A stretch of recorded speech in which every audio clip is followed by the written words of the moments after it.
ఈ రోజు ఎపిసోడ్లో కెప్టెన్సీ టాస్క్ అయితే జరగబోతుంది. ఈ రోజు జరగబోయే కెప్టెన్సీ టాస్క్లో ఎవరు విజయం సాధించి కెప్టెన్ అయ్యారనేది మనం ఈ వీడియోలో మాట్లాడుకుందాం. అండ్ ట్రైన్కి సంబంధించి అయితే కెప్టెన్సీ టాస్క్ జరగబోతుంది. అండ్ ఈ టాస్క్లో ఫస్ట్ రౌండ్లో బర్నీ గారు అవుట్ అయిపోతున్నారు, సెకండ్ రౌండ్లో దివ్యనికిత, అండ్ థర్డ్ రౌండ్లో సుమన్ శెట్టి అవుట్ అయిపోతాడు, అండ్ ఫోర్త్ రౌండ్లో తనూజ అనమాట.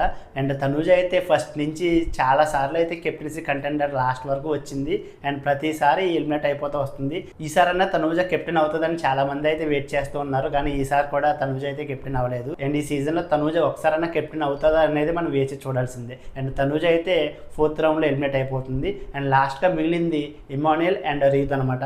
వీళ్ళిద్దరికి బిగ్ బాస్ అయితే ఇంకో టాస్క్ ఇవ్వబోతున్నాడు. అండ్ వీళ్ళిద్దరిలో టాస్కులు చాలా చక్కగా ఆడేది ఎవరు? ఇమాన్యుయల్ అయితే మళ్ళీ కెప్టెన్ అయిపోయాడు.